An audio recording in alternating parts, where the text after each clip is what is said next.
Hello' বন্ধুসকল, কি খবৰ আপোনালোকৰ? আশা কৰোঁ আপোনালোকৰ খবৰ ভাল। মোৰো ভালেই দিয়ক। আজি এটা কেকৰ ভিডিঅ' লৈ আহিছোঁ আপোনালোকৰ মাজলৈ। এই আমাৰ কাষৰে টিকলা এটাৰ বাৰ্থডে। তো সি তাৰমানে ক্ৰিকেট খেলি ভাল পায়।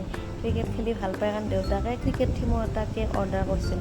কিন্তু মইতো ক্ৰিকেট থিমৰ কেক আগতে বনাই পোৱা নাই।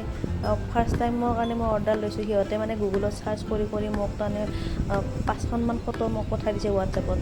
কিন্তু মই যদিও অৰ্ডাৰটো লৈছোঁ মনে মনে ভয় খাই আছিলোঁ মানে। কিন্তু সিহঁতক কোৱা নাই যে মই নৰোঁ, মই পাৰিম বুলিও কৈছোঁ।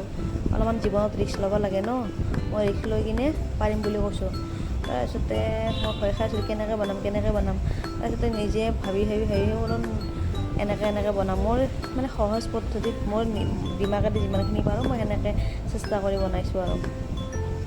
তাৰপিছতে সিহঁতে মানে বহুতকেইটা টান ফটো দিছিল। মই টানৰ পৰা এইটো অলপ সহজ পাইছোঁ, মই এইটো লৈছোঁ আৰু থিম হিচাপে বাছি।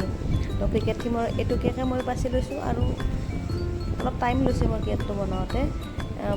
বেট আৰু বলটো বনাওঁতে ইমান টাইম যোৱা নাই। এই যে ষ্টেণ্ডকেইডাল বনাব লাগে, ষ্টেণ্ডকেইডাল মানে ঠিকেই বনাইছোঁ। কিন্তু এই যে থিয় কৰাতে সৰু ওপৰৰ যিকেইডাল টিকলা থাকে, সেই টিকলাকেইডাল বাৰে পৰি যায় আৰু লগাই দিওঁ আৰু পৰে, আৰু লগাই দিওঁ আৰু পৰে, এনেকুৱা হৈ আছে। তাৰপিছত অৱশেষত থাকিল দিয়ক। তাৰপিছতে এনেকৈ মোৰ ছোৱালীজনী পেকিং কৰি দিলে। তাৰপিছত তাই কৈছে কি তুমি ভালকৈ নোৱাৰা বোলে পেকিং কৰিব, ময়ে পাৰোঁ। তো বোলো হ'ব দিয়া তেতিয়াহ'লে তুমিয়ে পেকিং কৰি দিয়া। তাই পেকিং কৰি দিলে। এতিয়া কেকটো বনাব পাৰিছোঁ ন মই, আপোনালোকে কমেণ্ট কৰিব কিন্তু দেই। আৰু যদিও মোৰ ভিডিঅ'টো ভাল পাইছে, লাইক কমেণ্ট শ্বেয়াৰ আৰু ছাবস্ক্ৰাইব কৰি দিব মোৰ চেনেলটো। আৰু যদি কিবা ভুল ক্ৰুটি ৰৈ গৈছে আপোনালোকে কমেণ্ট কৰিব।